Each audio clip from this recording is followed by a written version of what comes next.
మరి బాగున్నా బాగోలేకపోయినా ప్రార్థించాలి అనే ఉద్దేశంతో రావడం అనేటువంటిది మంచి విషయం, మంచిది, చాలా మంచిది. దేవుడు మీ ప్రయాసను క్రీస్తు యేసులో వ్యర్థం కాకుండా చేస్తాడు. అయితే ప్రార్థించటం అంటే ఏం చెప్తారంటే శ్వాస తీసుకోవటం అని. శ్వాస తీసుకోవడం, గాలి పీల్చుకోవడం, వదలడం. ప్రార్థన అలాంటిది అని. నువ్వు ప్రార్థన చేయకపోతే నీ శ్వాస ఆగిపోతుంది. అంటే చచ్చినోడితో సమానం. నీ శ్వాస ఉందంటే, ప్రార్థన చేస్తున్నావంటే నీ శ్వాస ఆడుతుందన్నమాట. నువ్వు ప్రార్థన చేయకపోతే శ్వాస పోయినట్టే, చచ్చినోడితో సమానం. కాబట్టి ప్రార్థన వ్యక్తిగతంగా, కుటుంబముగా, సంఘముగా, ఉపవాస కూడికలలో, ఈ విధంగా 4 సంఘాలు కూర్చున్న ఆల్ నైట్ ప్రేయర్స్లో, వీటన్నిటిలో ప్రాముఖ్యమైనది ఏంటంటే మన జీవితానికి ప్రార్థనే. ఈ ప్రార్థన నిర్లక్ష్యం చేసేవనుకో, ఒక చేపని నీళ్ళల్లో నుంచి బయట పారేస్తే ఎలా గిలగిల గిలగిల తట్టుకునే చచ్చిపోద్దో, ప్రార్థన లేని జీవితం అలాంటిదే. కాబట్టి ప్రార్థన అనేటువంటిది చాలా ప్రాముఖ్యమైనది. ఒక విశ్వాసికి ప్రార్థన కావాలి. కొన్ని లేఖన భాగాలు చదువుకుందాం రండి. యెషయా గ్రంథం 62వ అధ్యాయం. యెషయా గ్రంథం 62వ అధ్యాయము. చదివేవాళ్ళు తీసుకుంటే కానీ దానిలో రాదు. ఎవరు తీసుకున్నారు? 2 ఉన్నాయి, 2 వాళ్ళకి ఇచ్చేయి. చదివేవాళ్ళు దాంట్లో చదివితే కానీ దీనిలో రికార్డ్ అవ్వదు. కాబట్టి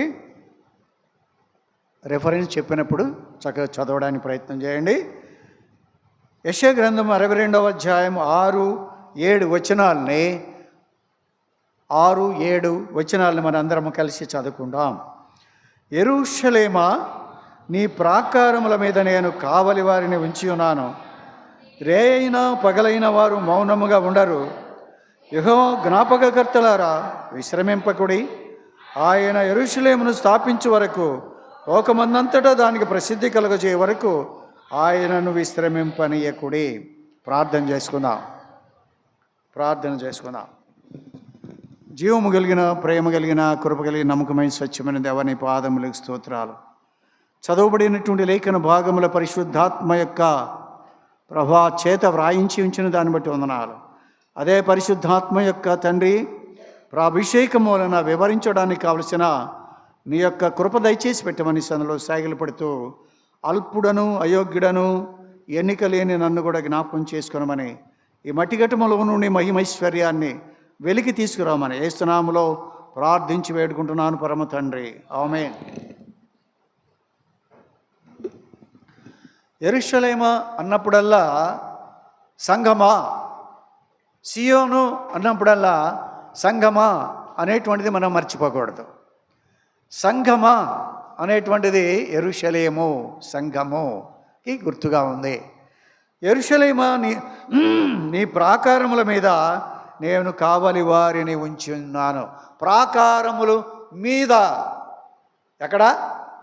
ప్రాకారముల మీద. ప్రాకారం అంటే ఏంటి? ప్రహరీ గోడ. మన ప్రహరీ గోడ మీద ఎవరినైనా పెడతామా? నిలబడతారా? నిలబడరు.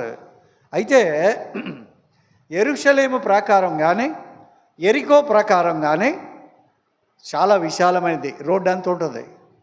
పైన రాహాబు వేసే యొక్క ఇల్లు ఎక్కడుంది?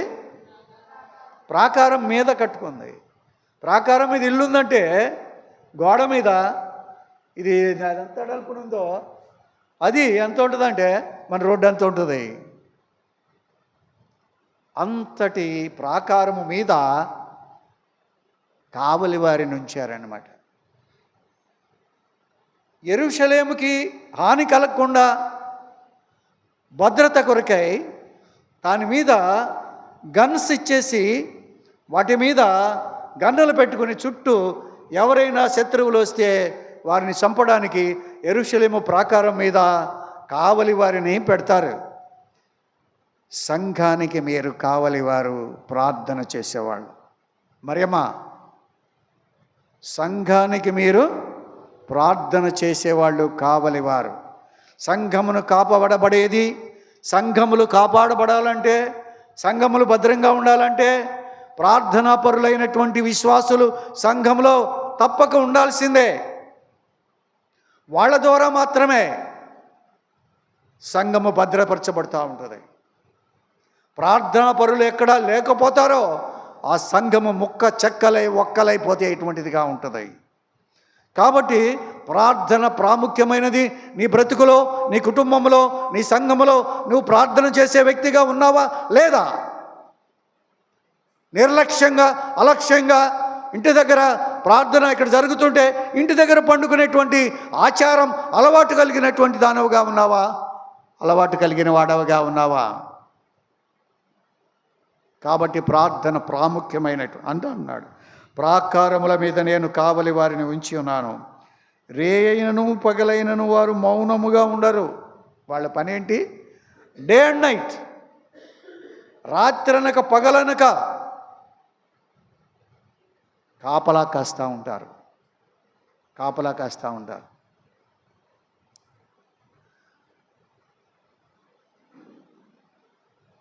లోకస్తులంతా నిద్రించుచుండగా మోకాళ్ళ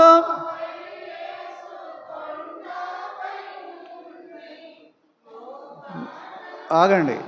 లోకస్తులంతా నిద్రించుచుండగా మోకాళ్ళపై యేసు కొండపై నుండే నీవును ప్రార్థన శక్తి నొందుమా, నీవును ప్రార్థన శక్తి నొందుమా.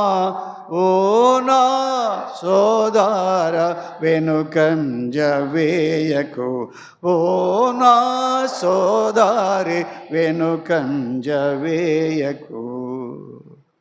కాబట్టి యేసు ప్రభువే రాత్రంతా ప్రార్థన చేస్తే ఆయనకి కుటుంబం ఉందా? ఆయనకి పిల్లలు ఉన్నారా? పిల్లలు చదువుకోవటం సరిగా లేకుండా పోయిందా? ఎందుకు ఆయన ప్రార్థన చేయాల్సి వచ్చింది? నీకు కుటుంబం ఉంది, నీకు కష్టాలు ఉన్నాయి, నీకు అనారోగ్యం ఉంది, నీకు బాధలు ఉన్నాయి, నీ కుటుంబంలో బిడలు, అనేక రకాలైనటువంటి సమస్యలు, ఆరోగ్యము లేకుండా అనేకమైన ఉంటే నువ్వు నిద్రపోతే ఎలాగా? యేసు ప్రభుకి ఏమీ లేకుండానే ఆయన రాత్రంతా ప్రార్థన చేస్తూ ఉంటే మనం ఏం చేయాలి? మనం చేయకపోతే ఎలాగా? మనం కూడా చేయాలి. సంఘాలలో చాలామంది, మన సంఘాలలో 150-60 మంది దాకా ఉన్న 50 మందే వచ్చారు అంటే, కొంతమంది ముసలోళ్ళు ఉంటారు, వాళ్ళు రాలేకపోతారు. కొంతమంది నిర్లక్ష్యముగా, అలక్ష్యముగా, సోమరితనంతో జాగు చేస్తూ అశ్రద్ధగా ఉండేటువంటి వాళ్ళు కూడా ఉన్నారు. వాళ్ళు వదిలిపెట్టండి. వచ్చినటువంటి మనము పట్టుదల కలిగి ప్రార్థన చేయవలసిన వారంగాను. రే అయినను పగలైనను మౌనముగా ఉండరు. యెహోవా జ్ఞాపకకర్తలారా విశ్రమింపకుడి. యెహోవాకి జ్ఞాపకం చేసేటువంటి వారులారా మీరు పడుకోవద్దు, విశ్రమించవద్దు. యెహోవాకు జ్ఞాపకకర్తలారా, ప్రభువా నన్ను జ్ఞాపకం చేసుకో, ప్రభువా ఆ సహోదరుని జ్ఞాపకం చేసుకో, ఈ సహోదరుని జ్ఞాపకం చేసుకో, ఎంతో బాధలో ఉన్నారు, కష్టాల్లో ఉన్నారు, వారిని క్షమించు, వారిని కడుగు, మళ్ళీ సాపట్టుకో అని చెప్పేసి ఈ అనేక మందికి విజ్ఞాపన చేసేటువంటి వాళ్ళంగా మనం ఉండాల్సినటువంటి వారంగా ఉంటున్నాం. ప్రార్థన చేయాలి, విజ్ఞాపన చేయాలి. అలాగా ఉన్నప్పుడు జ్ఞాపకకర్తలారా, ఓ జ్ఞాపకం చేసేటువంటి వారా, దేవునికి జ్ఞాపకం చేసేటువంటి వారులారా అంటారా, విశ్రమింపకుడి. ఆయన యెరూషలేమును స్థాపించు వరకు, లోకమంతడు దాని ప్రసిద్ధి కలుగజేయ వరకు ఆయనను విశ్రమింపనీయకుడి. మీరు విశ్రమించవద్దు, ఆయనను విశ్రమింపనీయకుడి. అదే మీరు విశ్రమించవద్దు, విశ్రాంతి తీసుకోవద్దు.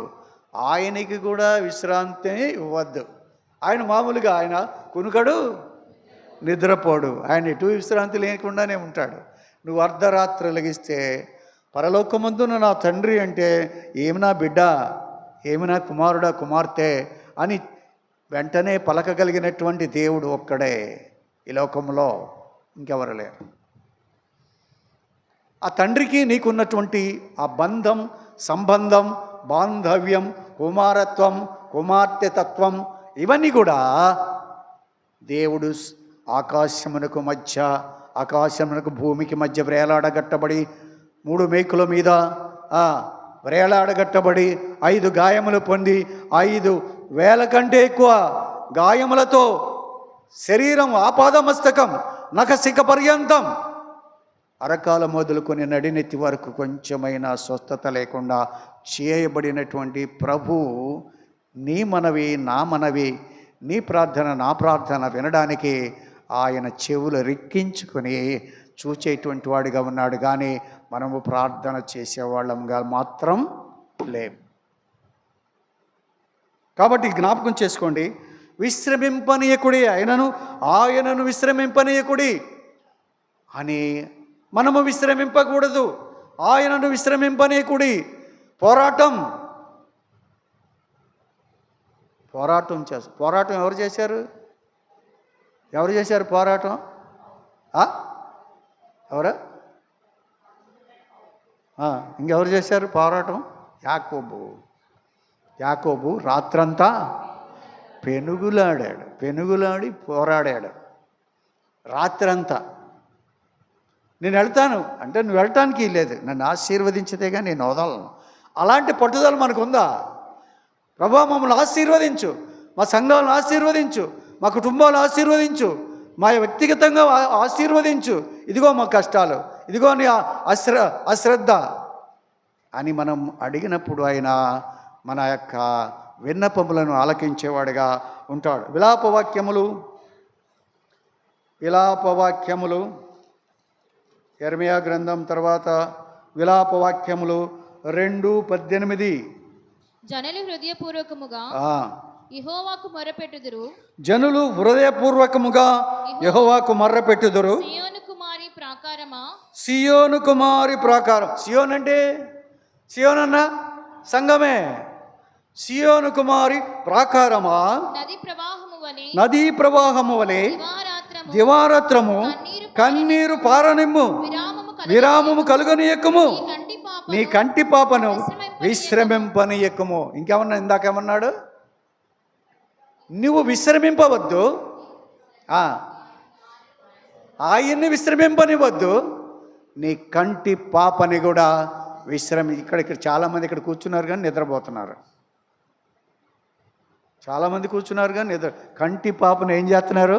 విశ్రాంతి తీసుకుంటున్నారు. విశ్రమింపనివద్దు, నీ కన్ని పాపని విశ్రాంతి తీసుకొనివద్దు. మెళకువ కలిగి ఉండు అని అంటున్నాడు. కంటి పాపను విశ్రమింపనీయకుము. నీవు లేచి రేయి మొదటి జామున మొర్ర పెట్టుము, నీళ్లు కుమ్మరించినట్లుగా ప్రభు సన్నిధిని నీ హృదయమును కుమ్మరించుము. నీ పసిపిల్లల ప్రాణముల కొరకు నీ చేతులు ఆయన తట్టు ఎత్తుము. ప్రతి వీధి మొగను ఆకలి వినివారు మూర్ఛిల్లుచున్నారు. అనేక మంది కష్టాల్లో ఉన్నారు, పసిపిల్లలుగా ఉన్నారు, ఎదగలేకుండా ఉన్నారు. వాక్యం అంటే ఆశ లేదు, ప్రార్థన అంటే ఆశ లేదు. వాళ్ళందరి కొరకు మనం ప్రార్థన చేయాలి. 1 పేతురు 2:2 సమస్తమైన దుష్టత్వమును సమస్తమైన కపటమును వేషధారణను అసూయను సమస్త దూషణ మాటలను మాని క్రొత్తగా జన్మించిన శిశువులను పోలిన వారై. ఎవరు పోలిన వారై? క్రొత్తగా జన్మించిన శిశువు. మొన్న ఒక సిస్టరు 40 సంవత్సరాలు ఉంటుంది, మొన్న 2 సంవత్సరాలు అయిందంట. బాప్తీసం తీసుకొని అవంటుంది, నాకు 2 సంవత్సరాల పిల్లనన్నా, 2 సంవత్సరాల పిల్లనన్నా. దేవుని మందిరములో 2 సంవత్సరాలు ఉన్నాయి, 44 సంవత్సరాలు ఉన్నాయి, కానీ నేను 2 సంవత్సరాల పిల్లనన్నా, పసిపిల్లనన్నా అంటాను. అలాగా మనలో చాలామంది పసిపిల్లలు ఉంటారు, బాప్తీసాలు తీసుకున్నారు కానీ ఎదగట్లేదు. పసిపిల్లలు చదువు. క్రొత్తగా జన్మించిన శిశువును పోలిన వారై నిర్మలమైన వాక్యమును పాలవలన రక్షణ విషయములో ఎదుగు నిమిత్తము ఆ పాలన అపేక్షించుడి. నిర్మలమైన పాలను స్వీకరించాలి. ఎందుకు? రక్షణ విషయములో ఎదగాలి.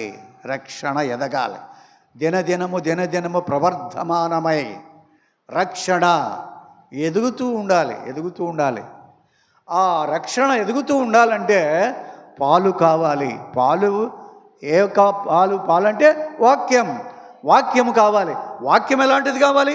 నిర్మలమైన వాక్యం కావాలి. నిర్మలమైనటువంటిది అంటే కలుషితము లేనటువంటి, కల్తీ లేనటువంటి, స్వలాభాపేక్ష లేనటువంటి అలాంటి వాక్యము మనకి వస్తుంది. మేము చెప్పే వాక్యము మీ దగ్గర నుంచి ఏది ఆశించి చెప్పటం లేదు. మీ దగ్గర నుంచి ఏది ఆశించే పని లేదు. నిర్మలమైన వాక్యమే మీకు ఇస్తున్నాం, కానీ స్వార్థపూరితమైనటువంటి వాక్యము మీకు ఇవ్వటం లేదు. మీరు బాగుండాలి, ఆత్మీయంగా ఎదగాలి, చస్తే పరలోకంలో వెళ్ళాలి అనేటువంటి దృక్పథంతో చేస్తున్నాం తప్ప నీ దగ్గర నుంచి ఏది ఆశించి మేమేం చేయలేదు. కాబట్టి ఇక్కడ అంటున్నాడు, కాబట్టి మనము ఇక్కడ నీ పసిపిల్లల ప్రాణము కొరకు నీ చేతులు ఆయన తట్టు ఎత్తుము.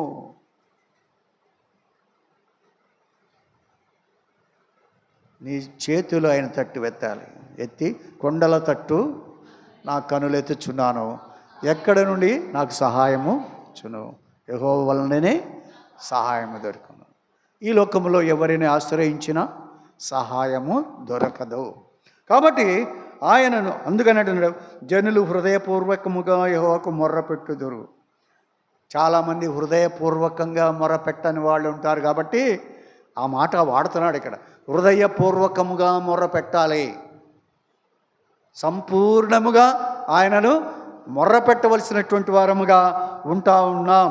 కాబట్టి ఆ విధముగా మనము మొర్రపెట్టవలసిన విరామము కలుగనియకుండా వాక్యం చదివేటప్పుడు కూడా రాత్రింబగళ్ళు చదవాలంటున్నాడు. నీ ధర్మశాస్త్రమునందు ఆనందించు, దివారాత్రములు దానిని ధ్యానించువాడు ధన్యుడు. అతడు నీటి కాలువలో ఎవరైనా నాటబడినదై ఆకువాడక తన కాలమందు ఫలమిచ్చు చెట్టు వలెనును, అతడు చేయునదంతయు సఫలమగును. దివారాత్రములు ధ్యానించేవాడు, దివారాత్రములు ప్రార్థించేవాడు, దివారాత్రములు దేవుని మీద మనస్సు పెట్టేటువంటి వాడు వర్ధిల్లేటువంటి వాడుగా ఉంటాడు. సంఘాలకు కాపలాదారుడుగా ఉంటాడు, సంఘానికి కాపలాదారుడిగా ఉంటాడు. సంఘానికి ఏదైనా ముప్పు సైతాను యొక్క అంధకార సంబంధమైన అధికారము, లోకనాథులు, ఆకాశ మండలమందున దురాత్మల సమూహం ఏదైనా వచ్చినట్లయితే ప్రార్థనతో జయించేటువంటి, కన్నీటితో జయించేటువంటి శక్తి ప్రార్థనా పరురాలైన సహోదరుడికి ఉంటుంది. కాబట్టి ప్రార్థనని మనము నిర్లక్ష్యము చేయకూడదు. ఇక్కడ విలాప వాక్యంలోనే ఇంకో మాట చదువుదాం రండి. 1:4 చదువు. 1:4 నియామక కూటములకు ఎవరును రారు గనుక సియోనులో మార్గమును ప్రలాపించుచున్నవి. చాలా మంది వారంలో ఉన్నటువంటి నియామక కూడికలకి రారు అంటున్నాడు. చాలామంది వాళ్ళ కోసం ప్రార్థన చేయాలి మనం. నియామక కూడికలకు, ప్రార్థనకి, బైబిల్ స్టడీకి, స్త్రీల కూడికలకి, సువార్తలకి, వాటికి వీటికి చాలామంది రారు. నియామక కూడికలకు రారు. సియోను మార్గంలో ప్రలాపించుచున్నవి. మార్గము ఏడుస్తూ ఉంది. సియోను మార్గము, సంఘము యొక్క మార్గము ఏడుస్తూ ఉంది. సంఘానికి వచ్చేటువంటి మార్గం పట్టణపు గుమ్మములన్నయ్యి పాడైపోయాను, యాజకుడు నిట్టూర్పు విడుచుచున్నారు, దాని కన్యకలు దుఃఖాక్రాంతులైరి, ఆదియు అది వ్యాకుల భరితురాలయను. సంఘము వ్యాకులముతోటి, దుఃఖముతోటి, నిట్టూర్పుతోటి పాడైపోయినటువంటి, ప్రలాపించేటువంటి పరిస్థితులు ఉంటే మనం ఎలా నిద్రపోగలం? నిద్ర ఎలా వస్తుంది? అలాగా చేయాలని అక్కడ చెప్పేటువంటి వాడిగా మనం చూస్తూ ఉన్నాం. 1వ తెస్సలోనికలు రాసిన పత్రిక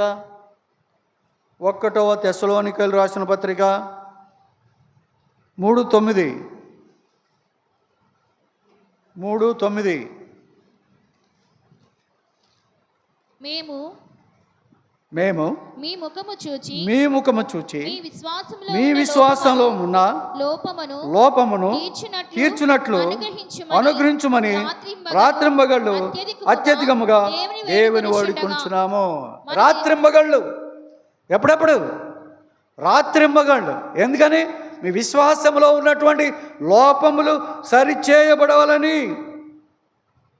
మీ ముఖం చూచి మీ విశ్వాసంలో ఉన్న లోపాలు, వెనకబాట్లు ఏవైతే ఉన్నావో, అవిశ్వాసాలు ఏవైతే ఉన్నావో, వాటన్నిటిని గురించి మేము ప్రార్థన చేస్తున్నాము. ఎప్పుడు? రాత్రింబగళ్ళు మేము ప్రార్థన చేస్తున్నామని చెప్పు. కాబట్టి అలాంటి భారభరితమైనటువంటి హృదయంతో సంఘములో ఉన్నటువంటి వారు మనం ఉండవలసినటువంటి వారంగా ఉన్నాం. రాజులమ్మ, నిద్ర వస్తే కళ్ళు కడుక్కొని వెళ్ళండి, కళ్ళు కడుక్కోండి. అంతేగాని మత్తయి సువార్త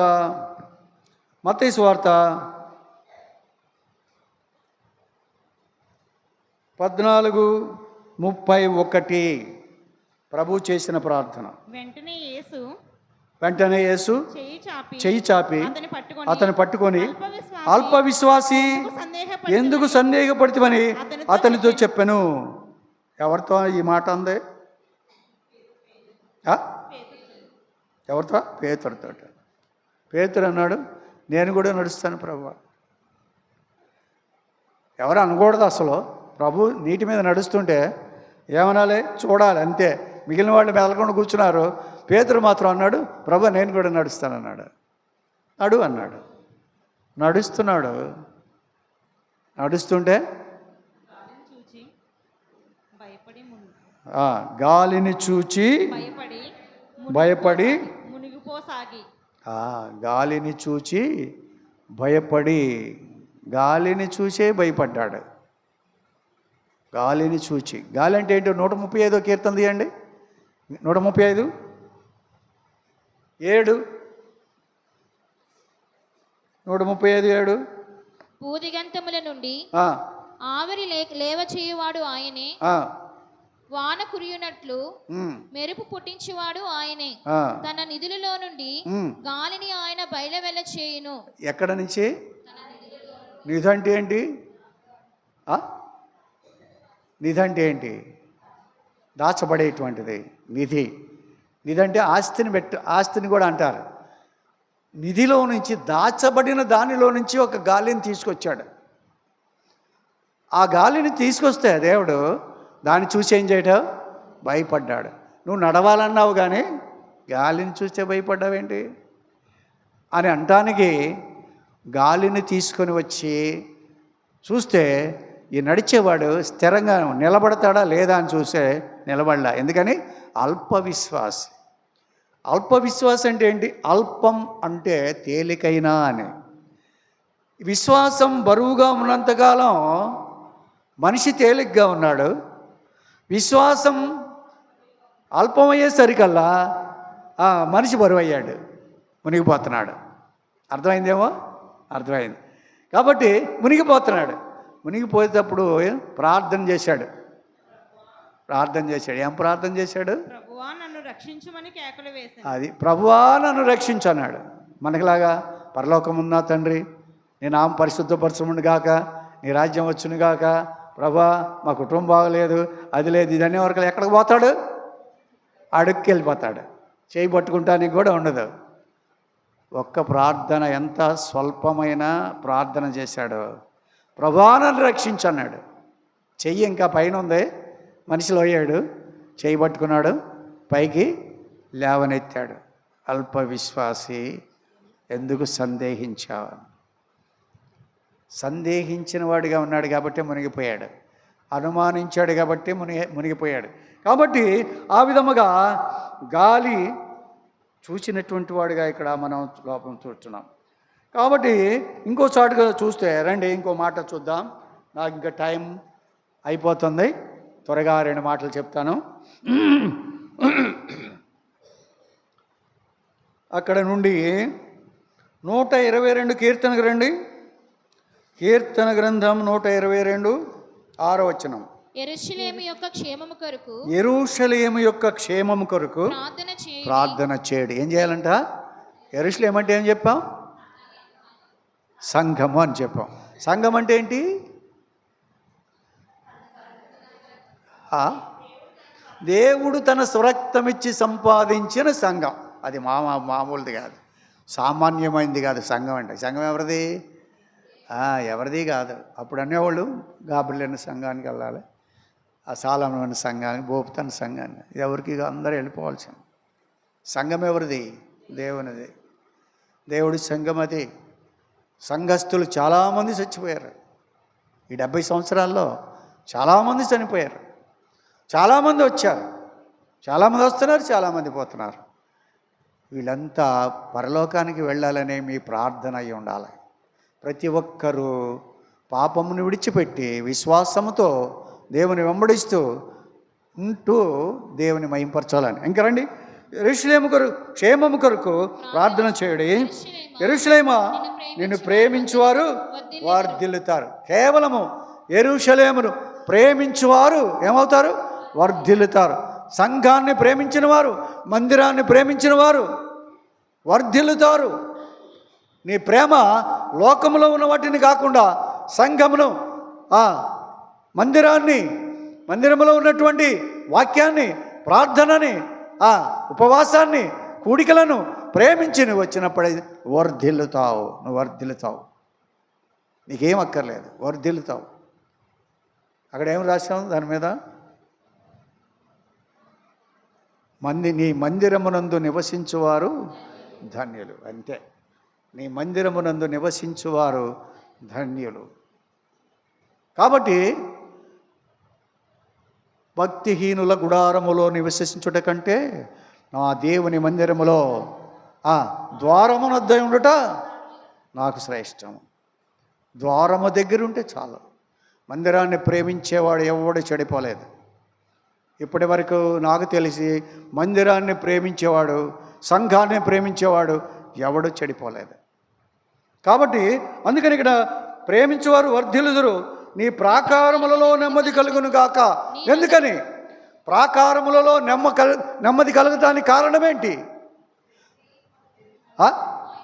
ఎందుకు ప్రాకారంలో నెమ్మది? ప్రాకారం మీద ఎవరున్నారు? తుపాకీలు తీసుకుని సోల్జర్స్ ఉన్నారు. సంఘం అనే ప్రాకారానికి ఎవరు ఉన్నారు? ప్రార్థనాపరులైనటువంటి వారు ఆ బాణాలు తీసుకుని ఉన్నారు. 2 అంచులు కలిగినటువంటి ఖడ్గాన్ని నోట పెట్టుకుని యుద్ధం చేయడానికి సిద్ధంగా ఉన్నారు. శత్రు సాతానుడు ఏం బాణాలు వేస్తున్నాడు? అగ్ని బాణాలు వేస్తూ ఉంటాడు. వాటన్నిటిని ఏర్పడానికి మన దగ్గర 2 అంచుల ఖడ్గము, రెండవది వాక్యం, ప్రార్థన. వాక్యము, ప్రార్థన 2. 7 ఆయుధాలు ఉంటాయి మనకి శత్రువుని ఎదుర్కోవడానికి. 7 ఆయుధాలు. ఒకటి శిరస్త్రాణము, ఒకటి డాలు, ఒకటి ఏమో నడుముకి కట్టుకునేటువంటి దట్టి, తర్వాత డాలు, శిరస్త్రాణము, దట్టి, తర్వాత మైమరువు, సిద్ధ మనసు జోడు 5. అవి మనము ధరించేవి. మనం ధరించడానికి, శత్రువు మీదకి విసరడానికి, శత్రువు విసిరినప్పుడు కాపాడుకోవటానికి 5, శత్రువు మీదకి విసరడానికి 2. ఒకటి వాక్యం అనేటువంటి ఖడ్గము, ఆత్మ వలనైనటువంటి ప్రార్థన. ఈ యొక్క రెండు కూడా మనకి ఆయుధాలు దేవుడిచ్చాడు. వాక్యం నీ దగ్గర ఉండాలి, ప్రార్థన కూడా నీ దగ్గర ఉండాలి. కాబట్టి లేకపోతే శత్రువు నేను దొంగిలిస్తాడు, సంఘాన్ని దొంగిలిస్తాడు. అందుకని అంటున్నాడు ఇక్కడ, నీ ప్రాకారములలో నెమ్మది కలుగును గాక, నీ నగరులలో క్షేమమును గాక, నా సహోదరుల నిమిత్తము, నా సహవాసుల నిమిత్తము క్షేమం కలుగును గాక. నా సహోదరులు ఎవరు? నీ సహోదరులు సంఘములో ఉన్నవాళ్ళంతా నీ సహోదరులు, రక్త సంబంధులు. ఏ రక్త సంబంధులు? శిలువ రక్త సంబంధులు. మా తమ్ముడు మా చెల్లెలు ఉన్నారు, వాళ్ళు ఏ రక్త సంబంధులు అంటే మా నాన్న మా అమ్మకి పుట్టినటువంటి వాడు మేము నాలుగు, ఈ రక్త సంబంధం. మనందరం అలా కాదు, మనందరం సహోదరులమే, సహవాసులమే, శిలువ రక్త సంబంధులమ్మ. వాళ్ళ కోసం ప్రార్థన చేయాలి, వాళ్ళ కోసం మొరపెట్టాలి, శిలువ రక్త సంబంధుల కొరకు ప్రార్థన చేయాలి.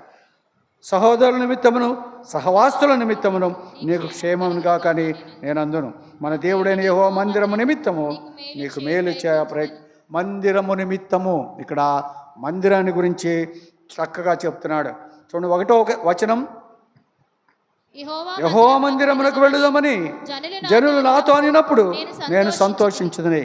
యెరూషలేమా మా పాదములు నీ గుమ్మములో నిలుచును. యెరూషలేమా బాగుగా కట్టబడిన పట్టణములే నువ్వు కట్టబడి ఉన్నావు. యెరూషలేము మందిరము ఇవి మనము జాగ్రత్తగా మర్చిపోకుండా ఉండవలసినటువంటి వారముగా ఉంటాం.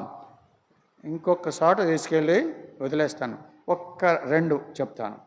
నెహెమ్యా గ్రంథం, నెహెమ్యా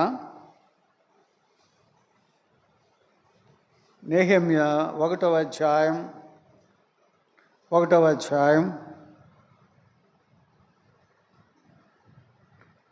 3-4 చదవాలి.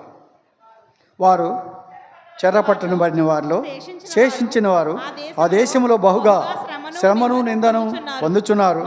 మరియు యెరూషలేము యొక్క ప్రాకారం పడద్రోయబడినది, దాని గుమ్మములు అగ్ని చేత కాల్చబడినవని నాతో చెప్పిరి.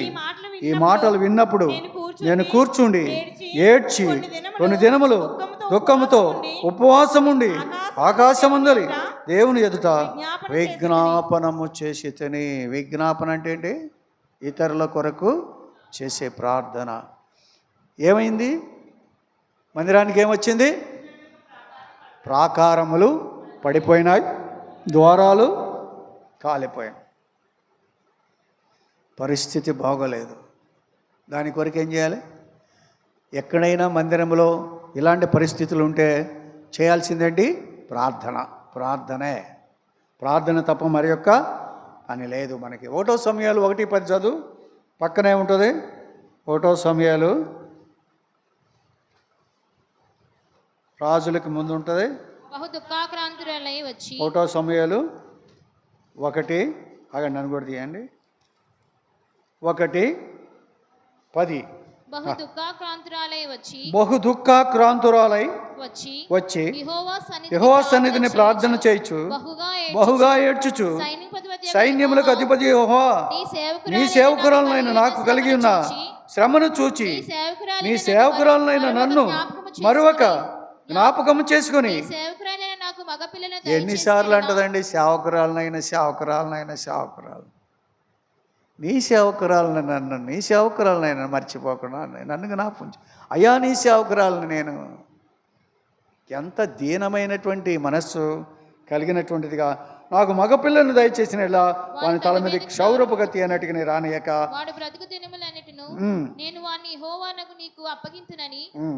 చాలు. ఇక్కడ మనకు కావాల్సింది ఏంటంటే యెహోవా సన్నిధిని ప్రార్థన చేయుచు బహుగా ఏడ్చుచు. ఈమె బాధ ఏంటంటే సవతి పోరు ఒకటి ఉంది, రెండవది ఏంటంటే గొడ్రాలు అనే పేరు.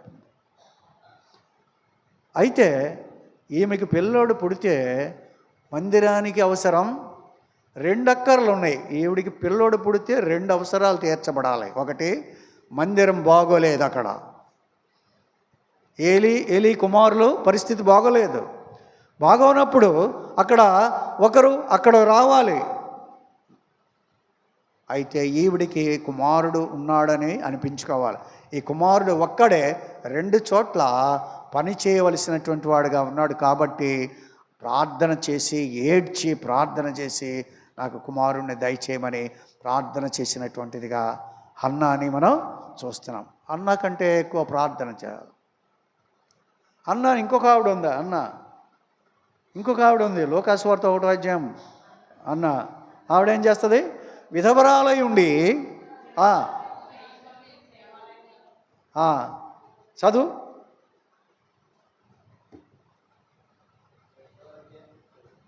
2వ అధ్యాయము 36 చదువు. అన్న అను ప్రవక్తి ఉండెను. ఆమె కన్యాత్వం మొదలు 7 ఏండ్లు పెనిమిటితో సంసారం చేసి 7 ఏళ్ళు పెనిమిటితో సంసారము చేసి బహుకాలము గడిచినదై 84 సంవత్సరములు విధవరాలై ఉండి దేవాలయమును విడువక ఉపవాస ప్రార్థనలతో రేయింపగళ్ళు సేవ చేయుచుండెను. అలాంటి వాళ్ళు కావాలి. అలాంటి వాళ్ళు విధవరాళ్ళు అంట. మందిరమును విడువక రేయింపగళ్ళు ఉపవాసముండి చక్కగా ప్రార్థనలో గడిపేటువంటిదిగా ఆవిడ కనపడతా ఉంది. ఆవిడకి ఏం కావాలి? ఏమీ లేదు కదా. ఆమెకి ఆశ ఏంటి? అక్కడ ఆవిడ కోరుకునేది ఏంటి? ఏమీ లేదు. అయినప్పటికీ కూడా ప్రార్థనలో గడిపినటువంటిదిగా మనం అక్కడ చూస్తున్నాం. కాబట్టి ఈ విషయంలో రేయింబగళ్ళు యెరూషలేము కొరకు, సీయోను కొరకు ప్రార్థన చేయవలసినటువంటి వారంగా ఉంటాం మనం. కాబట్టి సహోదరులు ప్రార్థన విన్నపాలు చెప్తారు. ఆ తర్వాత దాన్ని బట్టి ప్రార్థనలో మనము ప్రయాసపడదాం.